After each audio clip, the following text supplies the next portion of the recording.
जो लोग लड़ना जानते हैं, भाग्य सदैव उनके साथ है। बिल्कुल रोना नहीं है। जिस भी मनुष्य को यह बात समझ में, जो लोग लड़ना जानते हैं, भाग्य सदैव उनके साथ है, हमेशा। क्योंकि कभी ना कभी उसे भी तो शर्म आएगी। और संघर्ष, जिस व्यक्ति को यह बात समझ में आ गई कि जीवन की का पर्यायवाची है संघर्ष, बस इतना ही समझना है। और संघर्ष से रोना नहीं है, बिल्कुल रोना नहीं है।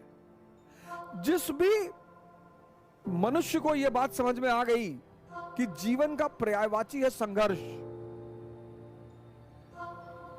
और इसका मजा लेना है, उसको ना तो भाग्य हरा सकता है और ना ही भगवान हरा सकते हैं। हरा ही नहीं सकता कोई। जिस चीज का आप मजा लेने लगोगे ना, जिस भी चीज का, उसमें आपको कोई हरा नहीं सकता। राजपूत राजस्थान के,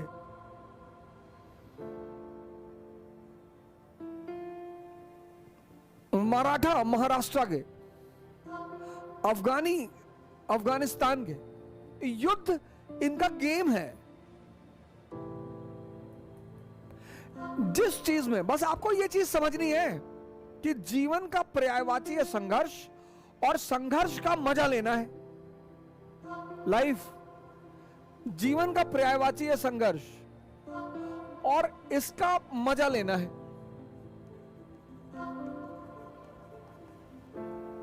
और जिस चीज का आप मजा लेने लगोगे, फिर उसमें कोई हरा ही नहीं सकता आपको। और जिस चीज से आप जितना भागोगे, वो उतना परेशान करेगी। राजपूत, एग्जाम्पल दिया मैंने आपको, राजपूत राजस्थान के। राजस्थान क्या है? मरुस्थल। 10-10 किलोमीटर से स्त्रियां पानी लेकर आ रही हैं,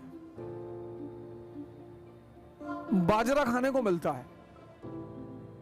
तो युद्ध राजस्थान की संस्कृति में क्या है? गेम। ये जो करवा चौथ का त्योहार है, आने वाला है और दशहरे के बाद पड़ेगा। करवा चौथ का तो त्योहार है, आने वाला है और दशहरे के बाद पड़ेगा। ये बेसिकली राजस्थान का त्योहार है।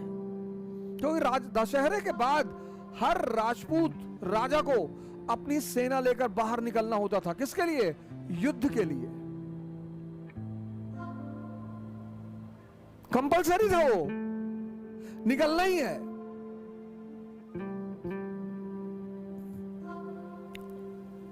तो वहां की स्त्रियां अपने पुरुषों की लंबी उम्र के लिए करवा चौथ का व्रत रखती थी। बाद में ये नेशनल फेस्टिवल बन गया।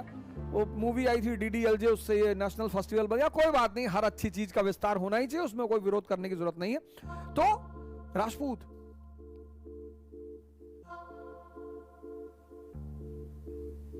इल्तुतमिश की तो हिम्मत ही नहीं पड़ी। रजिया अंदर गई, थोड़ा सा रणथंभौर के राजा को हराया, वो उसकी उपलब्धि रही। बलबन गया ही नहीं। अलाउद्दीन खिलजी को बहुत मेहनत करनी पड़ी, धोखेबाजी का सहारा लेना पड़ा। शेरशाह सूरी को कहना पड़ा कि मुट्ठी भर बाजरे के लिए मैंने हिंदुस्तान का ताज दांव पे रख दिया। और अकबर को भी राजपूतों का सामना करना पड़ा, क्योंकि दिल्ली से गुजरात जाना ही जाना है और दिल्ली और गुजरात के बीच में राजस्थान है और राजस्थान के राजपूतों के लिए युद्ध खेल है। तो अकबर ने पूछा बीरबल से कि भैया क्या चाहिए इन लोगों को? बोले सरकार 2 चीज चाहिए, एक तो सम्मान चाहिए। बोले दे दो, बोरे में भर के दे दो, बोरे में सम्मान भरो, दे दो। और टाइटल देना शुरू हुआ। बोले सरकार एक तो सम्मान चाहिए। बोले दूसरा क्या चाहिए? बोले दूसरा युद्ध करना चाहिए। अरे बोले बहुत अच्छा यार, मानसी को बनाओ गवर्नर काबुल का। ये आज अमेरिकी फौजें भाग गई काबुल से। यहां के राजपूतों ने बहुत पंगा लिया सर, क्योंकि अफगानियों का भी खेल है युद्ध करना और राजपूतों का भी खेल है युद्ध करना। संघर्ष को तुम खेल बना लो, यही ऑप्शन है और कोई ऑप्शन ही नहीं है। मोटिवेशन क्लास ले लें, सरकारी नौकरी पा जाए तो संघर्ष खत्म हो जाएगा? कभी नहीं होगा सर। वो पर्यायवाची है। जब राम के जीवन से नहीं खत्म हुआ, कृष्ण के जीवन से नहीं खत्म हुआ, मोहम्मद के जीवन से नहीं खत्म हुआ, जीसस के जीवन से नहीं खत्म हुआ, तो हमारे जीवन से खत्म हो जाएगा? कभी नहीं होगा। मराठा युद्ध में मजा आता है इनको, औरंगजेब को ये बात समझ में नहीं आई। अफगानी युद्ध में इनको मजा आता है।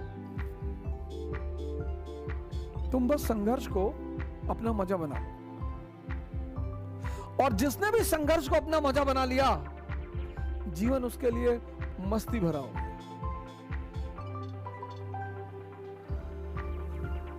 जिसने भी संघर्ष को, तो मैंने कहा कि जिसको भी संघर्ष में मजा लेना आ गया, भाग्य उसको सपोर्ट करे और भगवान भी उसका सपोर्ट करेगा। और वही हुआ हैदर के साथ। 1761 हैदर के लिए सबसे बड़ी चुनौती कौन? मराठा। और 1761 तृतीय पानीपत का युद्ध, मराठा शक्ति की रीढ़ टूट गई। और जब मराठा शक्ति की रीढ़ टूट गई, इस व्यक्ति ने उस समय का फायदा उठाया और मैसूर के जो क्षेत्र खो चुके थे, उन क्षेत्रों को वापस लिया। सारी टेरिटरी, वो सारी टेरिटरी जिन पर मराठों ने कब्जा किया था, उसको इसने रिकवर किया। सेना मजबूत कर ही चुका था, टेरिटरी को रिकवर करना शुरू कर दिया। टेरिटरी को रिकवर करना शुरू कर दिया तो अंग्रेजों को चिंता हुई कि शक्ति बढ़ा रहा है ये आदमी अपनी। तो एक तो ऑब्सक्योर ओरिजिन, बहुत ही सामान्य ऑब्सक्योर ओरिजिन, आरंभ का पता नहीं, और सामान्य शुरुआत, फिर सेना का सुदृढ़ीकरण, फिर रिकवरी ऑफ द टेरिटरी, और फिर